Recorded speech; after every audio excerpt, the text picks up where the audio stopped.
আজি সঁচাকৈ আনন্দিত হৈছোঁ যে এই বৰ্ষত আমি অসমীয়া বাপতি সাহোন বহাগৰ বিহুত আমি বহাগী উৎসৱ পালন কৰিবলৈ সমৰ্থ হৈছোঁ। গতিকে ইয়াত সকলো মানে শিক্ষক শিক্ষয়িত্ৰী ছাত্ৰ ছাত্ৰী সঁচাকৈ ইয়াতে সহযোগিতা আগবঢ়াইছে। লগতে আগবঢ়াইছে আমাৰ এই বিদ্যালয়ৰ পৰিচালনা সমিতি আৰু উন্নয়ন সমিতিৰ সভাপতি প্ৰমুখ্যে বিষয়সকলে।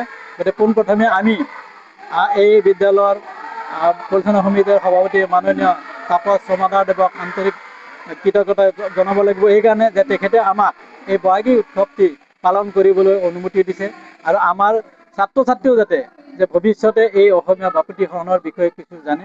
আৰু আমাৰ ইয়াৰ আমুঠো জুবিন গাৰ্গক আমি শ্ৰদ্ধাঞ্জলি জ্ঞাপনৰে আমি অনুষ্ঠান আৰম্ভ কৰিছোঁ। আৰু আমাৰ এই শ্ৰদ্ধাঞ্জলি অনুষ্ঠানটো উদ্বোধন কৰিছে আমাৰ এই বিদ্যালয়ৰ পৰিচালনা সমিতিৰ সভাপতি মাননীয় তাপস চমাদাৰদেৱে। গতিকে তেখেতকো মই পুনৰবাৰ আন্তৰিক অভিজ্ঞতা জ্ঞাপন কৰিছোঁ আৰু আন্তৰিক অভিজ্ঞতা জ্ঞাপন কৰিছোঁ এই অঞ্চলৰ যে বৃহত্তৰ অসমীয়া জাতিৰ লগত সাঙুৰ খাই থকা যে বিভিন্ন জনগোষ্ঠী, গতিকে ৰাইজক যে যিসকলে আমাৰ এই অনুষ্ঠানটোত অংশগ্ৰহণ কৰি আমাক সহায় সহযোগিতা আগবঢ়াইছে।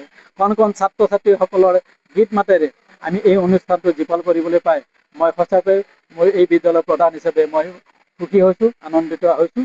গতিকে শেষত আজি আপোনালোকক আটাইলৈ মই এই মানে অনুষ্ঠানৰ যোগেদি যে সমূহ দৰ্শক তথা অভিভাৱকবৃন্দলৈ মই আন্তৰিক অভিনন্দন জ্ঞাপন কৰিছোঁ।